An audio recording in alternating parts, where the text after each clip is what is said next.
2017 ngabengena emkhandlweni. Njengoba sila kwi-MK nathi sithake sizozibandakanya kanye nabo ngenxa yokuthi saqoshwa emsebenzini. Uqoshwa kwasemsebenzini singasazi isizathu siqosha ngabo WhatsApp. Emva kwalokho kwathiwa imali ayikho emkhandlweni. Sahlala ke emakhaya sithi ayikho imali. Emva kwalokho kwaqashwa abantu besizinayo. Saxeke ukuthi kanjani. Emva kwalokho futhi kwaqashwa abanye abantu bama-contractors emva kwethu. Emva kwalokho futhi kwaba khona ama-permanent post. Kodwa kube kade kuthiwe imali ayikho emkhandlweni. So sihlali-ke la epaki kuleli paki la opposite ne-City Hall. Sesino 2 months sihleli khona iy'mvula zisinetha zenza yonke into. Siwadinga ama-opposition party ukuthi azokhalisana kanye nathi noma bezozwalisa inhlungu yethu. Unfortunately ukuthi abekho abanye ade beqhamuka. I-only MK ekade izosiza besinikeza lapho okuwukudla makwe breakfast noma isemini.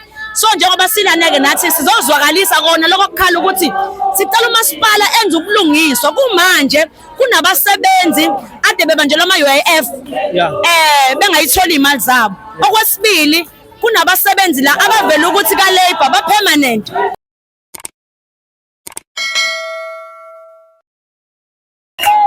Asibingelele sikwamukele namhlanje sikuphi nasi workshop namhlanje lapho khona ke amaqembu emkhonkoswe party sizokwenza activation ke yemicimbi omkhulu zokuba mhla 15 ke khona lapho Moses Mabhida Stadium. Bese sicela wona njengamanje ukuthi ke abasebenzi ba-EPWP eThekwini ke sebethelekile khona la Moses la workshop labo zakhona ke lemcimbini ke abazokhona khona activation ke yemicimbi khona lapha ke Moses Mabhida Stadium.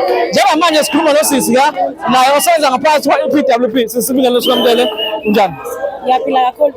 Siyaphila. Njengamanje sibona kwi-event MK Party Activation into ezobenzeka Moses Mabhida Party. Sibona abasebenzi ba-EPWP bamasipala betheleka la entweni emkhonkoswe party. Begqoka futhi umfaniswano wamasipala. Isho ukuthini lento? Kahle-ke igama lami nguGugu Ngwakalathi Sibongo. Umsebenzi we-EPWP since from 2017 ngabengena emkhandlweni. Njengoba sila kwi-MK nathi sithake sizozibandakanya kanye nabo ngenxa yokuthi saqoshwa emsebenzini. Uqoshwa kwasemsebenzini singasazi isizathu siqosha ngabo WhatsApp. Emva kwalokho kwathiwa imali ayikho emkhandlweni. Sahlala ke emakhaya sithi ayikho imali. Emva kwalokho kwaqashwa abantu besizinayo. Saxeke ukuthi kanjani. Emva kwalokho futhi kwaqashwa abanye abantu bama-contractors emva kwethu. Emva kwalokho futhi kwaba khona ama-permanent post. Kodwa kube kade kuthiwe imali ayikho emkhandlweni. So sihlali-ke la epaki kuleli paki la opposite ne-City Hall. Sesino 2 months sihleli khona iy'mvula zisinetha zenza yonke into.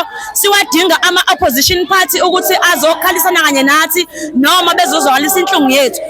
Unfortunately ukuthi abekho abanye ade beqhamuka. I-only MK ekade izosiza besinikeza lapho okuwukudla makwe breakfast noma isemini.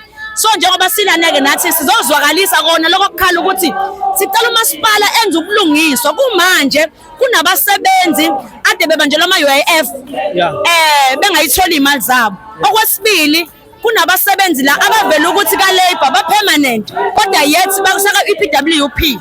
So nje kakhulu nje umkhandlu udlalile ngathi njengoba hleli silaka sagxoshwa ngoJuly omasingcwabisane bethu balapsile ziningi izinto ezonakele izingane zihlele emakhaya zinakudla omastand basigxoshile ngoba lasena imali ukuthi sirent. So nje kubhlungu kakhulu esikwenziwa umasipala kumanje kunabantu abasuka from Eastern Cape endaweni eziningi kakhulu konongoma ziningi indaba abasuka kuzona ezikude thina sila eThekwini bethatha imisebenzi yethu ade sivele sisebenza. So besithi nje umasipala kenza ubulungiswa asibuyisele emsebenzini siyawudinga upermanent post kuzobe kuDecember sizobe singena kudla thina yet abanye abantu bejabula. So besicela ubulungiswa kakhulu nje basenzele bona. So manje iMK nifuna njengoba nize kuyona ingenelele indlelani ekuthenini ke ngoba usichazile ukuthi iyanikeza ukudla ukuthi ke nikwazi ukuphila nkathi nisiqhathile nihleli khona ePark. Iniphi into elifuna khona yena mhlawumbe nithi nizocela MK nisize ngakho? Siyacela phela ukuthi ingenelele ithinte labo lobo buholo kuphezulu ukuthi bakwazi ukuthi bafike kuthina bazosho ukuthi yini inkinga yabo basiqoshelene emsebenzini. Yes besicela lokho nje ukuthi bafike basingenelele eminyangweni ngoba thina bezi kuthina siyibhalile incwadi kuPremier sayibhala kuMeya akaze asiphendule. So manje asazi kufuneka senze njani besicela nje sizo kakhulu. Siyabonga. Esikhona-ke le workshop lapho khona-ke iqembu lomkhonto sizwe party kulindeleke ukuthi-ke libe khona lenze activation-ke event yayo enkulu-ke ezoba khona laphana-ke eMoses Mabhida Stadium-ke ngawo-ke umhla ka-15. Kodwa njengamanje we are joined by usisi la okhona naye iqembu lomkhonto sizwe party-ke. Sisi ithini into namhlanje sibona lana amalungu omkhonto sizwe party athe khiqimbo e-workshop ithini lento?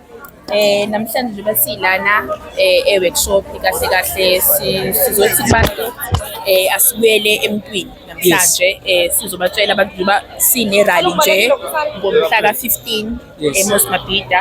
Angithi kuthiwe ibuyele emasebeni, sesikhona emasebeni.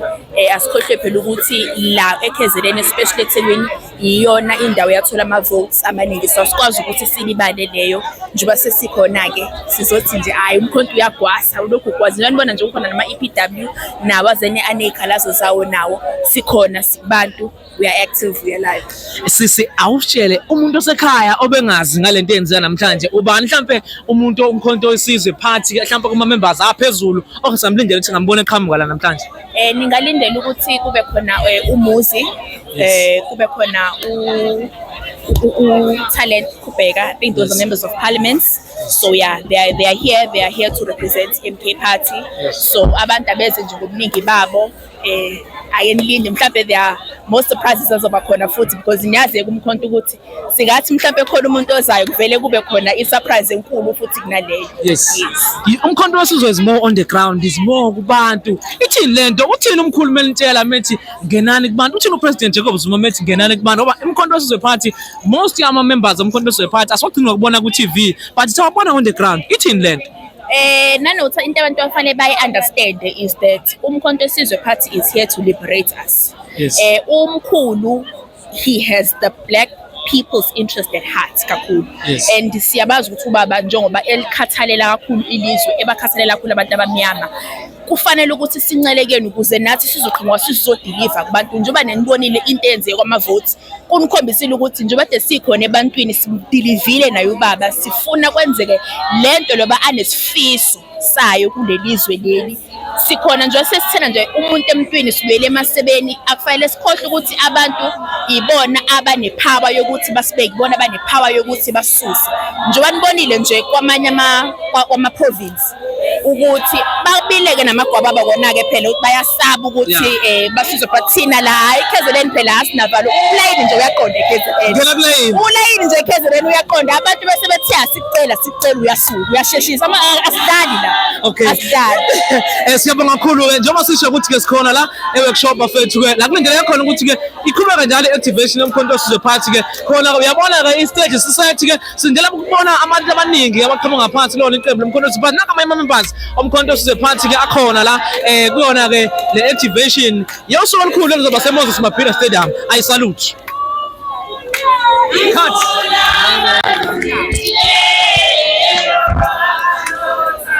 That's right.